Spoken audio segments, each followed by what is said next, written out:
Good morning students. आज SST class में हम सभी सिविक्स फर्स्ट चैप्टर समानता के बारे में पढ़ेंगे। इसे इंग्लिश में इक्वलिटी कहते हैं। हम सभी जानते हैं कि भारत एक लोकतंत्रीय देश है और पिछले क्लास में आप लोगों ने लोकतंत्र की कुछ विशेषताओं के बारे में पढ़ा है।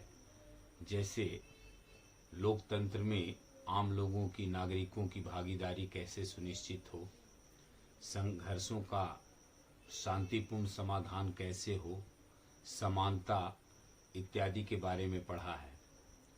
आइए समानता पर हम सभी थोड़े विस्तार से चर्चा करते हैं। समानता का अर्थ यह है कि कानून की नज़र में प्रत्येक व्यक्ति समान है। संविधान ने यह अधिकार भी हमें प्रदत्त किए हैं कि कानून की नज़र में सभी व्यक्ति एक समान हैं, चाहे वह किसी भी जाति, किसी भी धर्म के हों, अमीर हों, गरीब हों। आइए एक दो कहानी के माध्यम से समानता को हम लोग समझने का प्रयास करते हैं।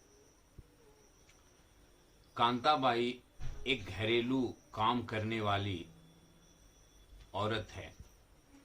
कहानी का प्रारंभ होता है, कांताबाई आज सुबह से वोट देने के लिए लाइन में खड़ी है, अपने मत का प्रयोग करने के लिए, मताधिकार के लिए।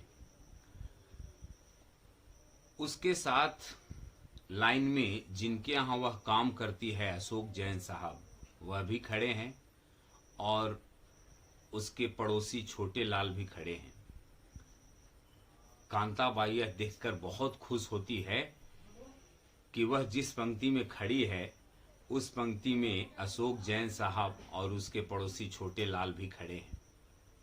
ठीक है, तो भारत जैसे लोकतंत्रीय देश में प्रत्येक नागरिक को एक वोट देने का अधिकार है, चाहे वह किसी भी जाति का हो, किसी भी धर्म का हो, उसकी शैक्षिक पृष्ठभूमि कुछ भी हो, वह अमीर हो या गरीब हो। ठीक है, और इसे ही लोकतंत्र में नाम दिया गया है सार्वभौमिक वयस्क मताधिकार, यूनिवर्सल एडल्ट फ्रेंचाइज।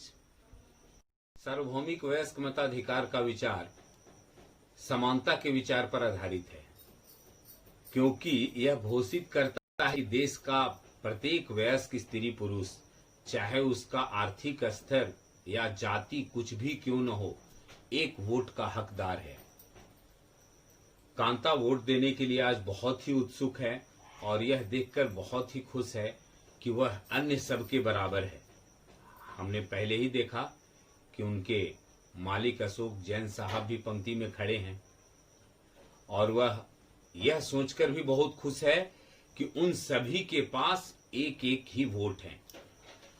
परंतु जैसे जैसे समय बीतता है, कांता के मन में समानता के वास्तविक अर्थ के बारे में थोड़ी शंका होने लगती है। अब प्रश्न यह उठता है कि कौन सी बात है जिसने कांता के मन में शंका पैदा कर दी समानता के बारे में। आइए कांता की कुछ दिनचर्या देखते हैं। वह एक झोपड़पट्टी में रहती है, उसके घर के पीछे एक नाला है, उसकी बेटी बीमार है, परंतु वह काम से एक दिन भी छुट्टी नहीं ले सकती है, क्योंकि उसे अपने मालिक से बच्ची को डॉक्टर के पास ले जाने के लिए उधार पैसे लेने हैं। जब तक वह मालिक के यहाँ काम करने जाएगी नहीं, उधार पैसे मिलेंगे नहीं। घरेलू काम की नौकरी उसे दिन भर काम करने के पश्चात थका देती है और अंततः उसके दिन की समाप्ति फिर एक लंबे लाइन में खड़े होकर होती है। यानी वह दिन भर काम करती है अशोक जैन साहब के यहाँ और उनसे पैसे उधार मांगती है कि हमारी बच्ची बीमार है, हमें कुछ उधार पैसे दीजिए, आप महीने के पैसे में से काट लीजिएगा। और अपनी बच्ची को लेकर सरकारी अस्पताल में जाती है और वहां भी उसे बहुत देर तक पंक्ति में खड़ा रहना पड़ता है। लेकिन सुबह वह जिस पंक्ति में खड़ी थी उसमें अमीर, गरीब, उसके मालिक, नौकर सब लोग थे।